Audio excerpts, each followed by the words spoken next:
Welcome to this week's EMBN show. I'm joined by Martyn this week. We're going to be talking about progressing your skills, crashing, and more pros switching across to e-bikes. All this and more coming up in this week's EMBN show.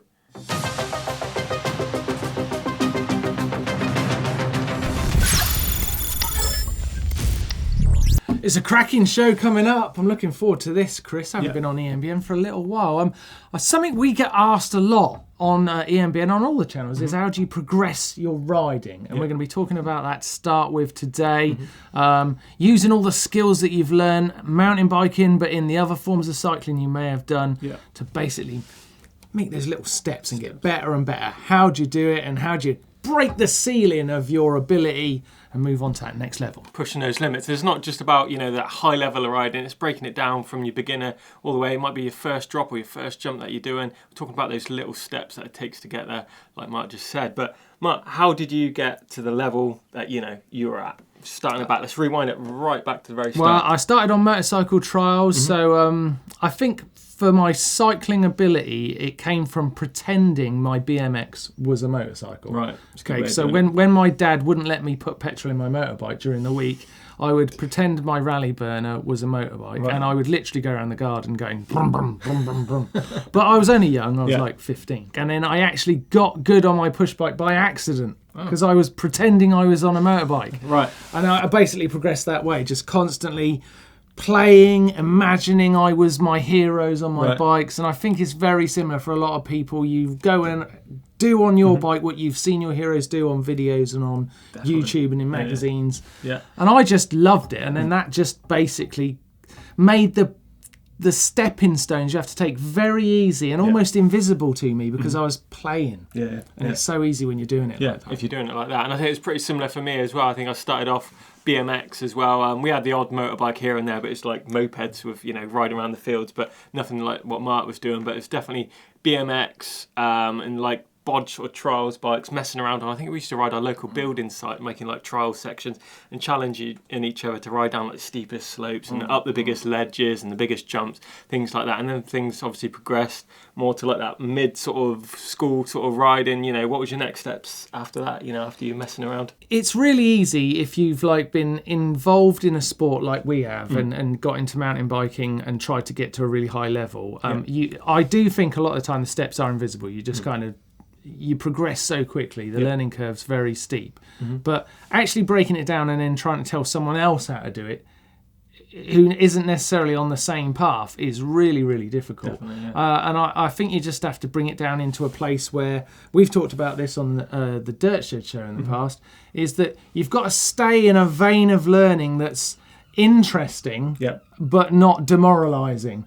Okay, so it's got to be pushing you enough so you're not bored, but it's got to be not so difficult that you basically give up. Okay, so staying in that kind of channel of interest where it's really rewarding all the time is the key. So it's pushing yourself but not too much. Yeah, and I think that progression is definitely part of the fun part of riding.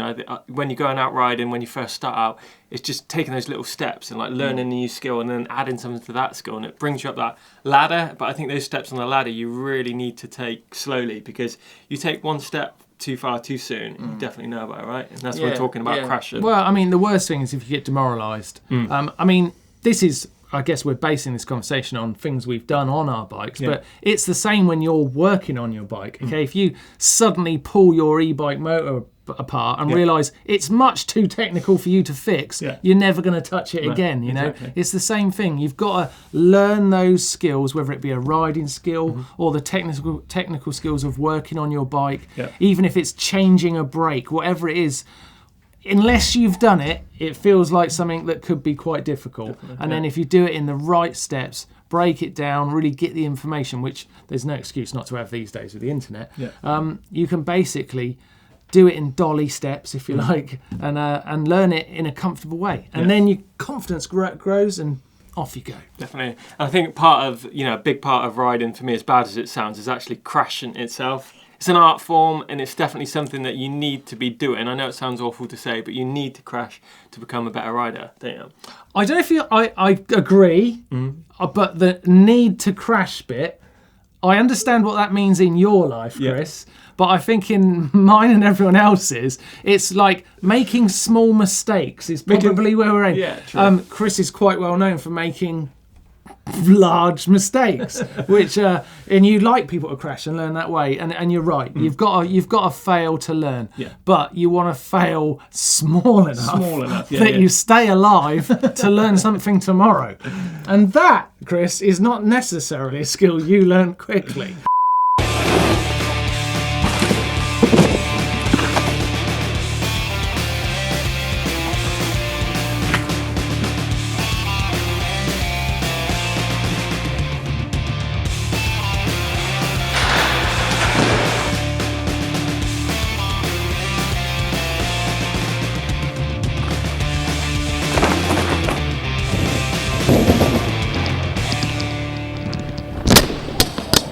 Whoa, so it doesn't actually need to be like that at all. Some pretty big crashes, and yeah, a lot of those did hurt. But you did get better. I did get better. You did get better. You did. Slowly. Yeah. Right, so how do we help you progress? Right, so we're going to give you 2 top tips that are going to make sure you do, because of course you want to progress. So mine would be, right, schedule it. Okay? Yeah. Put it in your diary. And you can do that literally, but take, for example, like you want to learn a bunny hop. Okay, right? When are you going to learn a bunny hop by? Say, right, I'm going to learn a bunny hop by next weekend. Okay, so when does that start? Well, if you want to do it by next weekend, it needs to start tomorrow. Yeah. So go out, start thinking about bunny hopping. And once you've put it in that schedule and you've started putting it on your diary, then you are going to get better at that thing for sure, because you'll start thinking about it. The visualization comes in, all that stuff will just happen naturally. So schedule it is my way of getting there. And next up, I think you need to ask yourself why you actually want to be doing that skill that you set out to do.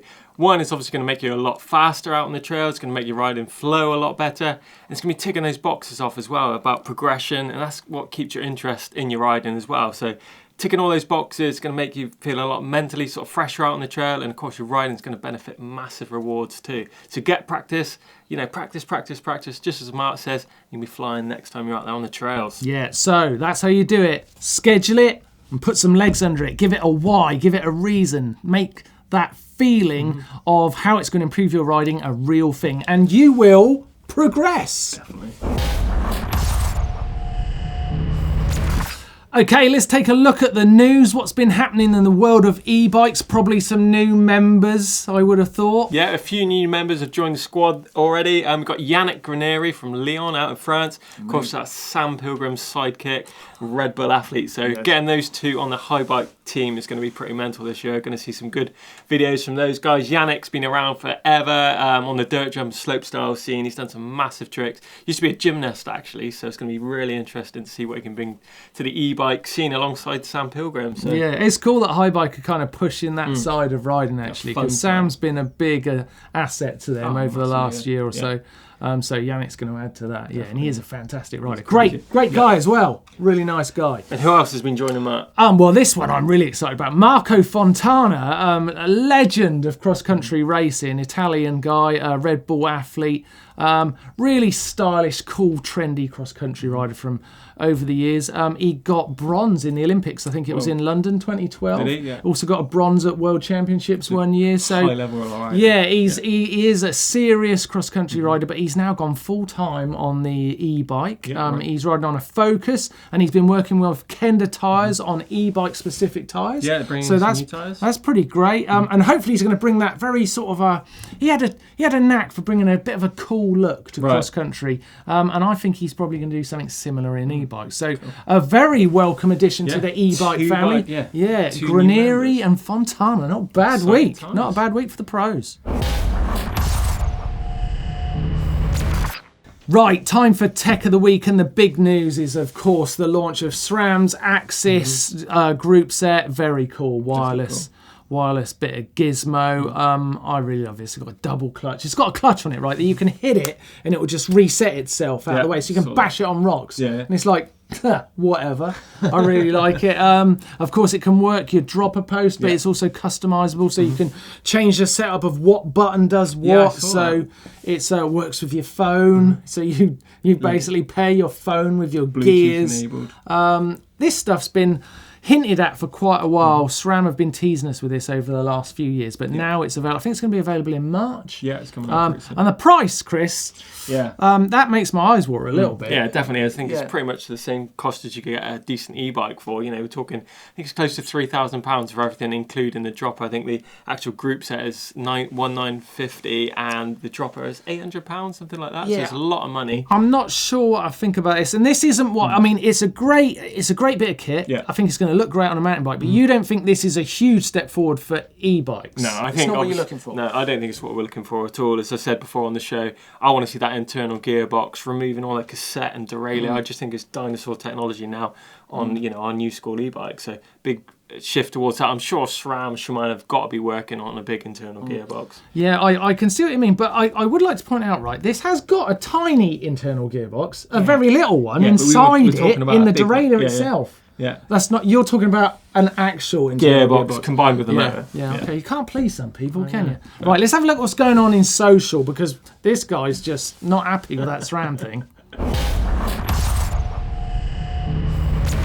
One of the big things I saw is Glen Tress have added a Bosch charging station, so you can have a slice of cake and a cup of coffee and top up the battery whilst you're at Glen Tress doing your lap. So that's really good. Bosch charging station. Hope to see a few different charging points come, from Shimano and Specialized, things like that. It'd be great to have at those cafes too. But big steps forward in the UK for charging e-bikes at the cafe. Very cool. Like that a lot.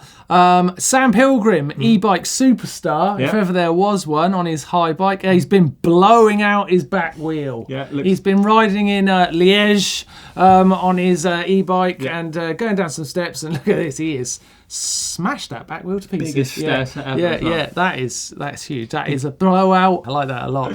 What else has been going on, Chris? Saw Joss Carlson actually getting out on his giant Trance Advanced e-bike, and he's been putting the laps in. Really good video on Instagram talking about how great he's finding e-bikes he comes across from traditional bikes, but he's saying how he likes to get fatigued from doing the downhill runs rather than getting the fatigue from doing the uphill stuff. So he's linking in his runs, getting his 12 runs, where he usually gets 6 in.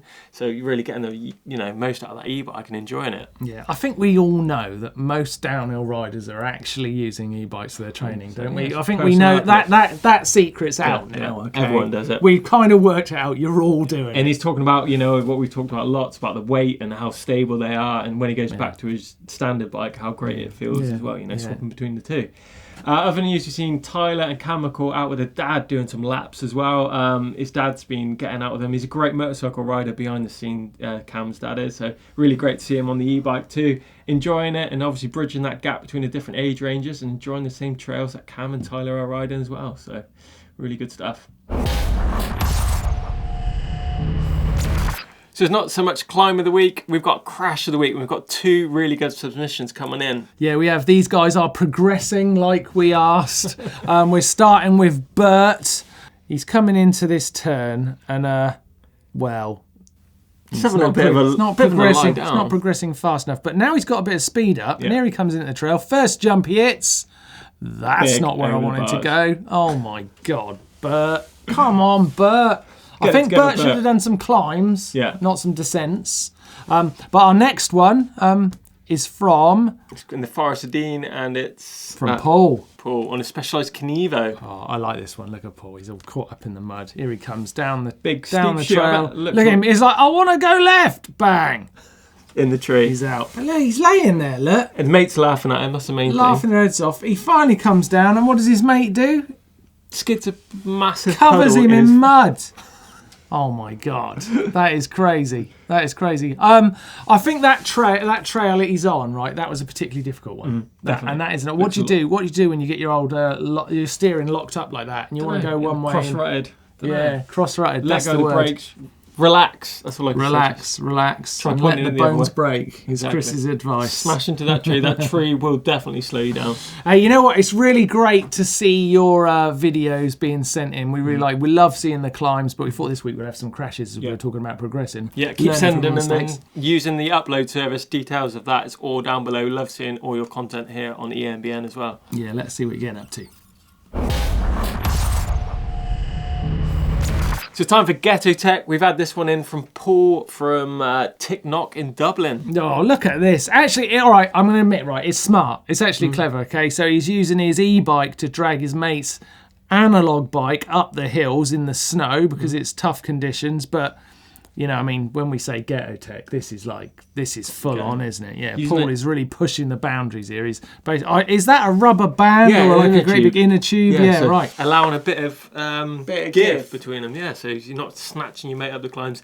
Obviously, it's going to stretch a bit. So I think there's actually some good thinking gone behind it. Actually, I mean, I guess it just doesn't look amazing, but I don't know. Maybe there's some sort of product out there that someone could be creating where we could get people doing this. They do that already. There's some elasticated.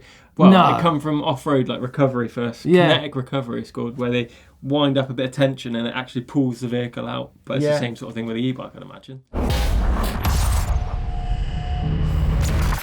In the comments this week, and starting from our video, how to ride with a dropper seat post, we've got a comment in from Sam's World who says, "You're joking, what next? How to dye your hair blonde?" He's kind of missed the point on the title there, I think. I think the clue to the video is actually in the title. Here on EMBN, we do a lot of videos, a lot of different content from beginner all the way up to expert. So you really need to look at the title of the video. And if you're going to click to watch it, it's actually what the title says is going to be in the video. Good tip. Good tip. And also, Wayne Carkeek says, great, you're past this point. It's a video for new riders. Wasn't the title an indication of the content? Exactly. Supporting you there, Chris. Right, what about on Secrets of Flow with Fabian Burrell? What a rider. Excellent video rider. with Steve. Yeah. Oh my God, he's great. Chris Edwards is saying, now that's what I'm talking about. I'd love to ride out there with Fabian too. Love the whole mindset that goes with the approach to the lifestyle out there. E-bike heaven. It did look e-bike heaven. Some of the climbs and descents that Fabian and Steve are doing, I'm super jealous. I wish I was there on that trip. He is a genius on a bike, that guy. I mean, how many times world champion is he for downhill? Three times, I think? And obviously all his enduro stuff as well. And it actually saw Steve Jones struggling on some climbs. I've never seen that with my own eyes, so those climbs must have been a lot more impressive than they come across on camera as well. Yeah. And Beasleboy is saying, awesome place and great riding. You did great to stay anywhere near him, Steve. He's like a power driver. Well done, buddy. That's very cool. Yeah. Well, I think Steve's actual quite a dark horse. What you might not know about Steve Jones is I think he came third place at the Masters National Downhill World Championship. So he's definitely no slouch on a bike. And the trial stuff he does as well, he's won national rounds on motorbike trial stuff. So Steve's definitely a dark horse. So going downhill and uphill, Steve Jones is not a man to be messed with. And of course, he can pretty much stay with people like Fabian. Not quite to that level, but he's an awesome rider. Yeah. As he proved to you when you did your trials challenge, Chris. Yeah, let's not talk about it. Where in the world? We are in Alaska. So Alaska with John. Canada. Look at John. He's got a fat bike. Does look amazing, doesn't it? Oh my God, look at that thing. That is amazing. It's a weapon. It's literally military grade. Look at its camo. He's been out on some massive rides as well. 1,200 miles he's covered on that bike already. That's a long way, isn't it? Yeah. But yeah, I think we love fat e-bikes here on EMBN, and we're dying to get out in one, especially in the snow and the mud. I talked to Steve about it. Imagine the climb and the grip we could get from those things. So much fun. I love fat bikes. I think they look great. He's got his 2 dogs out of him. He's got his hand warmers on it. Yeah. Look at that. It must be freezing there. Yeah, it is. I wonder what he's got on all his bags. He basically can take anything out on a ride. You could probably stay out for days on that weapon. I like it a lot. It's very cool. Cheers. Sending that one in, John. Yeah. If you've got something you'd like to show us from somewhere on planet Earth, which is where in the world part of the show came up, is that we like to hear about people from Earth. You can put that in on the uploader, EMBN uploader, and go under the Where in the World tab and, well, show us where in the world you are. And on Sunday, got a great collaboration between GCN and EMBN. There's going to be videos on both channels, but basically involves Dan Lloyd racing Steve Jones uphill, but then Dan Lloyd's got to take on a mountain bike legend in the downhill part of that challenge. But we're going to keep it secret, so you'll have to watch on Sunday to see who that is, but it's worth seeing. Yeah, definitely don't miss that one. It's going to be a hell of a video. Right, while I've got you, it's our chance to promote the EMBN shop, because you guys can go over there. You can obviously get our merchandise, our cool kit, and it helps you support the channel and keep us out there making videos. And of course, you've got some great kit out of it. So it's a win-win situation as far as I can work out. Yeah, get in there and check out the shop. Loads of cool merchandise in there. Absolutely. Right, let's get on with the show. It's time for the bike vault. It's the bike vault. Do you do that? Me and Blake sing it. No, You don't sing the... No. Try it. You bang your hands. It's the bike vault. No, not to a beat. To a beat of some kind. Tell you what, Chris, let's just get into the vault, shall we? Right, okay, let's get into the bike vault. And we're starting this week with Richard in Lapland on his fat e-bike. What bike is that? It's a hired head. It's hired. It's a head. I get it. I get it. What are you giving that, Chris? It's cool. It is. Super nice. Super nice. You love a fat bike. I love e-fat bikes. Hang on a minute. Is that head as in the tennis rackets? It looks like it by the graphic on the Oh my God, that's weird. Anyway, next up we have got. Oh, look at that. That's a beauty. Giant full E. This is Russians. California. Yeah, he's in California. It's a bit grey and cloudy and wet for California, but it's a nice looking bike. It's a nice looking bike. I like that. I like that. Nice what plus tyres on it. It's nice. Nice. Nothing wrong with that. Next, we've got Gibby Specialized Turbo Levo with upgrades. And he's in the Steckenberg Tower in Auerheiler in Germany. Yes, I like that. Saturday morning, 3 of the kids taking a tour of the local forest, new to the area and love the ability to explore new surrounding that Levo gives him. With upgrades. It's nice. Moving on. We've got Tim's Rocky Mountain in Rocky Mountains. You can't ask for more than that, Chris. Hit the super nice. That's good. Nice. That is in Sierra de Mijas. Nice. Looks like pronunciation. Really good. Yeah. Right, next up we've got Ian's Moustache. Like that a lot, actually. Out in the Bracken Beacons. I do like that a lot. He's out with his brother testing GPS gizmos before we hunt for new trails. I like it a lot. Too much that I should grade it. Chris, what are you giving it? I'm liking that. I'm liking the focus on it as well. So I'm going to give that a super nice as well. I don't see many moustache bikes, but really nice bikes. Yeah. Super nice. Next up, we have got High Bike Xduro. Greaser. Is it Greaser? Where is this? Slovenia. God, I tell you what, I climbed up a hill like that in Slovenia once to cook sausages in holes in the ground. Really? Yeah. How do you cook a sausage in a hole in the ground then?